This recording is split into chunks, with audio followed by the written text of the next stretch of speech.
ছাত্র জনতার জুলাই অভ্যুত্থানে পতন হয় আওয়ামী লীগ সরকারে। ৫ আগস্ট দেশ ছেড়ে ভারতে চলে যেতে বাধ্য হন ক্ষমতাচ্যুত প্রধানমন্ত্রী শেখ হাসিনা। এরপর সেই আন্দোলন দমনে শেখ হাসিনা সহ এমপি, মন্ত্রী ও অভিযুক্তদের বিরুদ্ধে হত্যা, গণহত্যা সহ নানা অভিযোগে বিচার শুরু হয় আন্তর্জাতিক অপরাধ ট্রাইব্যুনালে। সে ধারাবাহিকতায় দল হিসেবে আওয়ামী লীগ ও এর সহযোগী সংগঠনের বিচার নিয়ে এক প্রশ্নে চিফ প্রসিকিউটর তাজুল ইসলাম জানান, প্রাথমিক তদন্ত চলছে, আনুষ্ঠানিক তদন্ত শুরু হচ্ছে শিগগিরই। দল হিসেবে আওয়ামী লীগের বিরুদ্ধে অপরাধী সংগঠন হিসেবে তাকে বিচারের মুখোমুখি করার জন্য প্রাথমিক তদন্তের কাজটা আমরা শুরু করতে যাচ্ছি। খুব সহসাই আনুষ্ঠানিকভাবে তদন্ত শুরু হবে।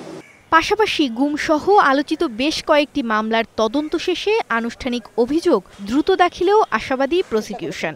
যেদিন আমরা তদন্ত রিপোর্টটা হাতে পাবো এবং ফরমাল চার্জ যেদিন দাখিল করব, সেদিন আপনাদেরকে সেদিন আমরা হয়তো আলাদাভাবে একটা প্রেস কনফারেন্স করে ঠান্ডা মাথায় আপনাদেরকে এভিডেন্সগুলো তুলে ধরবো যে আসলে কি হয়েছে। এর আগে জুলাই আগস্টে মানবতা বিরোধী অপরাধের দায়ে দল হিসেবে আওয়ামী লীগ ও এর সহযোগী সংগঠনের বিচার চেয়ে ট্রাইব্যুনালে আবেদন করেছিলেন এনডিএম চেয়ারম্যান ববি হাজ্জাজ। মৌমিতা মৌ, স্টার নিউজ, ঢাকা।